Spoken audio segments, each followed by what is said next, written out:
नमस्कार और हार्दिक स्वागत है आपका।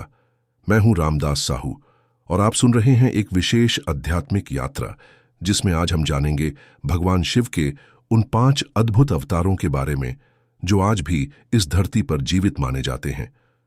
यह कथा सिर्फ जानकारी नहीं, श्रद्धा, विश्वास और रहस्य से भरी हुई एक ऐसी अनुभूति है जो आपके अंतर्मन को स्पर्श करेगी। शिव, जिनका नाम आते ही मन शांत हो जाता है, जिनकी जटाओं से गंगा बहती है, जिनकी तीसरी आंख से ब्रह्मांड की गति रुक जाती है, वो देव जो संहार करते हैं, लेकिन साथ ही नवसृजन भी उन्हीं से आरंभ होता है, जिन्हें महादेव कहा गया, देवों के भी देव। लेकिन क्या आप जानते हैं कि शिव केवल कैलाश पर ध्यानस्थ नहीं हैं, बल्कि उनके कुछ ऐसे रूप भी हैं जो आज भी हमारे बीच जीवित हैं, जो केवल प्रतीक नहीं बल्कि साक्षात ऊर्जा, चेतना और मार्गदर्शन के रूप में इस धरती पर विद्यमान है। इस कथा की शुरुआत होती है सृष्टि के आरंभ से, जब ब्रह्मांड में केवल अंधकार था। उस अंधकार में शिव ने पंचमुखी रूप धारण किया: सद्योजात, वामदेव, अघोर, तातपुरुष और ईशान। लेकिन जब जब पृथ्वी पर धर्म की हानि हुई, जब जब अधर्म ने अपनी सीमा लांघी, तब तब शिव ने भी लीला की और विशेष रूपों में अवतरित हुए। पहला अद्भुत और जीवित अवतार है हनुमान जी का।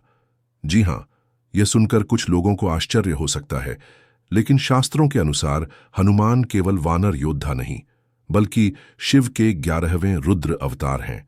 उन्हें बल, भक्ति और बुद्धि का त्रिवेणी संगम माना गया है। वाल्मीकि रामायण से लेकर हनुमान चालीसा तक हर ग्रंथ में उनके अद्भुत पराक्रम का वर्णन है। लेकिन सबसे अद्भुत बात यह है कि वे आज भी जीवित हैं, अजर, अमर, चिरंजीवी। मान्यता है कि वे हिमालय के किसी रहस्यमय क्षेत्र में तपस्यारत हैं और जब भी सच्ची भक्ति से उन्हें पुकारा जाए, वे उपस्थित हो जाते हैं। उनका जन्म केवल रामकथा के लिए नहीं हुआ, बल्कि वे आज भी भटके हुए लोगों को राह दिखाने के लिए पृथ्वी पर मौजूद हैं। दूसरा जीवित अवतार है अश्वत्थामा, महाभारत के उस योद्धा का नाम जिसने चिरंजीवित्व का श्राप पाया। पर क्या आप जानते हैं कि अश्वत्थामा को भी शिव का अंश माना गया है? वह कोई साधारण मनुष्य नहीं था, बल्कि शिव के क्रोध और शक्ति का प्रतिबिंब था। द्रौपदी के 5 पुत्रों की हत्या और ब्रह्मास्त्र के प्रयोग के कारण उसे अमृतत्व का श्राप मिला, लेकिन वह अमृतत्व वरदान नहीं, उसकी तपस्या का परिणाम था। कहा जाता है कि आज भी वह भटकता है। मध्य प्रदेश के कुछ जंगलों, मंदिरों में उसकी छाया देखे जाने की बात कही जाती है। कुछ साधु तो यहां तक कहते हैं कि वह अपने पाप का प्रायश्चित करते हुए शिव की आराधना में लीन है। तीसरा अवतार है श्री लक्ष्मण जी का, जो त्रेता युग में भगवान राम के अनुज और उनके सबसे निकट सहयोगी बने। शास्त्रों में संकेत मिलता है कि लक्ष्मण में भी शिव का अंश था। उनका त्याग, समर्पण और क्षात्र धर्म पर अडिग रहना शिव के तपस्वी और रक्षक स्वरूप का प्रतिरूप था। आगे चलकर यही आत्मा कलयुग में बलराम और फिर पुनः शेषावतार रूप में अवतरित हुई। माना जाता है कि शिव के इस अवतारी अंश ने समय समय पर धर्म की रक्षा के लिए पृथ्वी पर कदम रखा और पुनः तप में लीन हो गया। अब हम आते हैं एक रहस्यमय और अल्पज्ञात अवतार की ओर, बाबा बटुकनाथ। बटुकनाथ शिव का बाल स्वरूप है, एक बालक का रूप, परंतु शक्ति इतनी कि सृष्टि का संतुलन तक हिला सके। यह स्वरूप विशेष रूप से तंत्र और साधना मार्ग से जुड़ा है। साधक मानते हैं कि जब भी कोई निष्ठा से तंत्र साधना करता है, तब बटुकनाथ स्वयं उसकी रक्षा करते हैं। वे केवल प्रतीक नहीं, चेतना है, और कई साधुओं ने उनके साक्षात्कार की बात कही है।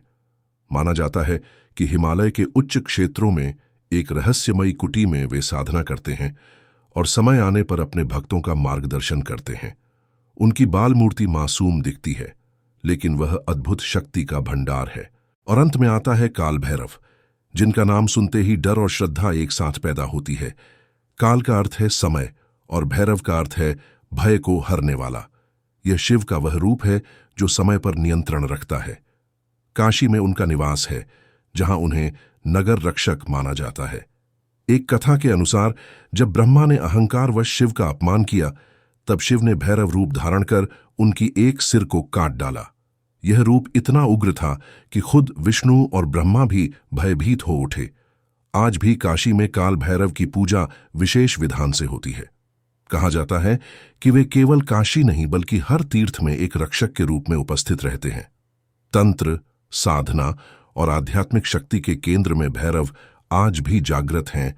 वे केवल मूर्ति नहीं, चेतन शक्ति हैं जो हर साधक को सही मार्ग पर चलने का संकेत देती है। इन पांचों रूपों में शिव आज भी हमारे बीच जीवित हैं।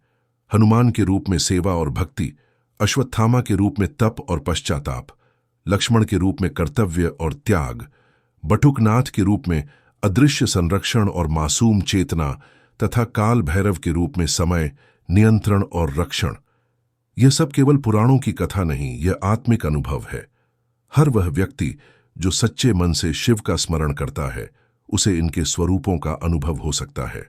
इन अवतारों की उपस्थिति हमें यह सिखाती है कि शिव केवल समाधि में लीन देवता नहीं, बल्कि जीवन के हर मोड़ पर हमारे साथ चलने वाली ऊर्जा है। जब हम भय में हों तब भैरव रक्षा करते हैं, जब हम सेवा भाव में हों तब हनुमान मार्गदर्शन करते हैं, जब हमें कर्तव्य निभाना हो तब लक्ष्मण की छाया मिलती है, जब जीवन में पश्चाताप और सुधार की जरूरत हो तब अश्वत्थामा की पीड़ा हमें चेताती है, और जब हम भक्ति की गहराई में उतरते हैं तब बाल बटुकनाथ हमारे चित्त को निष्कलंक बनाते हैं। इस कथा को सुनने के लिए आपका हृदय से धन्यवाद। यदि यह आध्यात्मिक यात्रा आपको अच्छी लगी हो तो इसे अपने मित्रों और परिवारजनों के साथ अवश्य साझा करें। हम फिर मिलेंगे एक नई कथा, एक नई ऊर्जा और एक नए शिव रहस्य के साथ। हर हर महादेव।